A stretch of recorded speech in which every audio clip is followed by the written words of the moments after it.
Hello dear student, welcome back to my YouTube channel Aman Coaching Classes. So in today's video we are going to study our first poem का second part है बेटा Fire and Ice.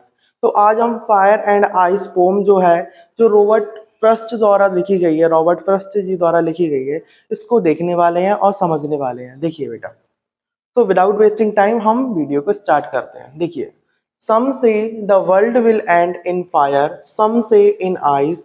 From what I have tasted of desire, I hold with those who favor fire.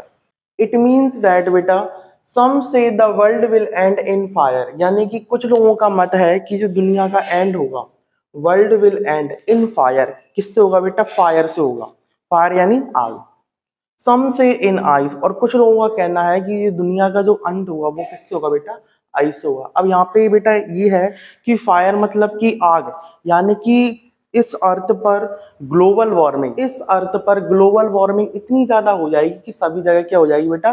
Fire he fire लग जाएगी, जिससे पृथ्वी का विनाश हो जाएगा।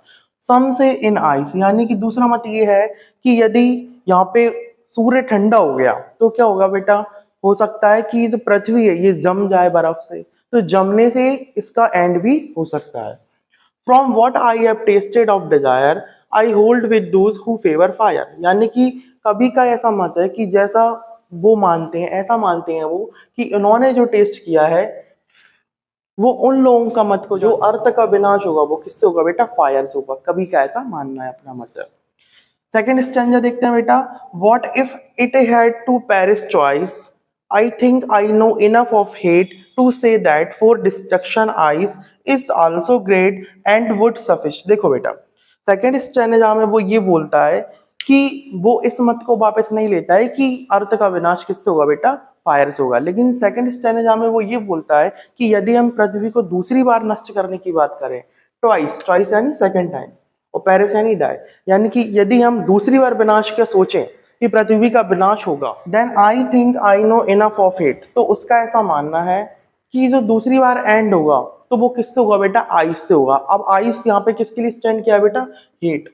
हेट यानी नफरत, यानी लोगों के बीच में इतनी नफरत बढ़ जाएगी, इतनी नफरत बढ़ जाएगी कि सेकेंड टाइम यदि विनाश होगा तो उसका कारण क्या रहेगा? हेट, यानी कि नफरत रहेगी। टू से दैट वो destruction ice is also great, यानी कि आइस से जो डिस्ट्रक्शन होगा वो भी बहुत ग्रेट हो सकता है। एंड वुड सफिश, यानी कि सफिशियंट होगा बेटा इतना। अगेन हम एक बार और डिटेल में समझते हैं। Some say the world will end in fire, some say in ice. From what I have tasted of desire, I hold with those who favour fire, यानी कि कुछ लोगों का मानना है कि दुनिया का जो एंड है वो किससे होगा बेटा? फायर से होगा। और कुछ लोगों का मानना है कि जो दुनिया का एंड है वो किससे होगा बेटा? आइस से होगा।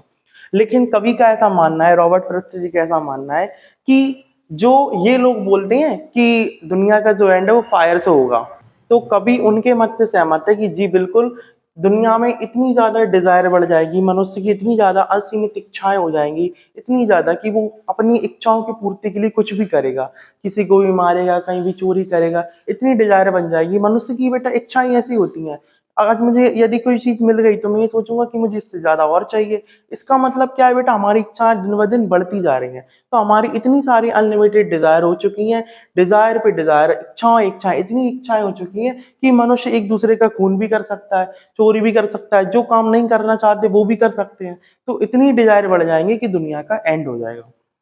सेकेंड स्टैंजा में वो ये बोलता है, but if it had to perish twice, I think I know enough of hate to say that for destruction ice is also great and would suffice, यानी कि वो ये बोलता है सेकेंड स्टैंजा में कि मैं वो मत वापस नहीं लेता कि दुनिया पर जो है फायर से एंड होगी, बट यदि दुनिया को दोबारा से एंड होना होगा, दोबारा से ट्वाइस, तो वो क्या होगा बेटा? आइस से एंड हो सकती है, यानी कि आइस सफिशियंट है उसे एंड करने में। अब आइस यहाँ पे स्टैंड किया बेटा नफरत, यानी लोगों के मन में इतनी नफरत की भावना पैदा हो जाएगी, इतने लोग एक दूसरे से जलने लगेंगे, नफरत हेट इतना करने लगेंगे कि ये सेकंड टाइम जो अर्थ का डिस्ट्रक्शन है उसका बहुत बड़ा कारण बन सकती है। आई होप आपको ये 8 लाइन की पोम समझ में आई होगी। छोटी सी पोम बेटा बेटा बहुत ही ब्यूटीफुल मैसेज दिया गया है इस पोम में। एंड आइस के बारे में बताया गया है कि फायर यानी मनुष्य की जो असीमित इच्छाएं होती हैं, डिजायर्स होती हैं, और आइस यहाँ पे रिप्रेजेंट किया गया है बेटा किसके लिए? हेटर्ड के लिए, यानी कि ईर्ष्या के लिए, ठीक है, जलन के लिए, हेट, नफरत, इसके लिए उन्होंने स्टैंड किया है। आई होप आपको ये वीडियो समझ में आई होगी। यदि वीडियो समझ में आई हो, वीडियो पसंद आई हो तो वीडियो को लाइक कीजिए और चैनल पर नए हो चैनल को सब्सक्राइब कीजिए। Thank you.